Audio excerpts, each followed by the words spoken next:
Hello viewers, welcomes to Taj kitchen. ఈరోజు మీకు చూపించబోయే రెసిపీ ఏంటంటే ఫిష్ ఫ్రై అండి. ఎవరైనా నా ఛానల్ని కొత్తగా చూసే వాళ్ళైతే లైక్ అండ్ సబ్స్క్రైబ్ చేయండి. ముందుగా మనం ఈ ఫిష్ ఫ్రైని ప్రిపేర్ చేసుకోవడానికి నేనైతే ఇన్స్టాంట్గా దొరికే పౌడర్ యూస్ చేస్తున్నాను. ఇది ఇప్పుడు ప్రతి ఒక్క సూపర్ మార్కెట్లో కూడా అవైలబుల్ ఉంది అండ్ అలాగే జనరల్ స్టోర్స్లో కూడా అవైలబుల్ ఉంది. ఒక 50 గ్రామ్స్ వరకు కబాబ్ పౌడర్ తీసుకోవాలి. తరువాత అల్లం వెల్లుల్లి పేస్ట్ ఒక 2 టీ స్పూన్స్ వరకు తీసుకోవాలి. తరువాత ఒక 2 to 3 టీ స్పూన్స్ వరకు ఆయిల్ యాడ్ చేయాలి. ఆయిల్ యాడ్ చేసిన తర్వాత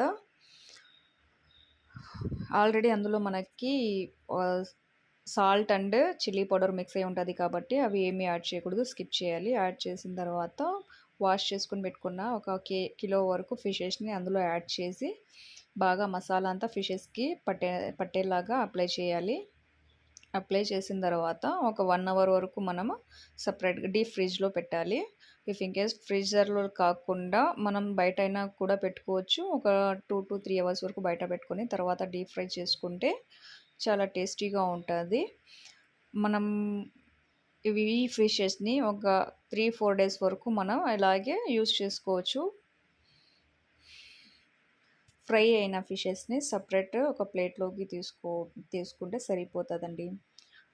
ఈ రెసిపీ మీకు నచ్చినట్టయితే నా ఛానల్ని లైక్ అండ్ సబ్స్క్రైబ్ చేయండి. ఇన్స్టంట్ పౌడర్ అవైలబుల్ లేకపోతే అందులో కార్న్ఫ్లోర్, ఫుడ్ కలర్, అలాగే చిల్లీ పౌడర్, సాల్ట్ యాడ్ చేసైనా కూడా మనం ఫిష్ ఫ్రై ప్రిపేర్ చేసుకోవచ్చు.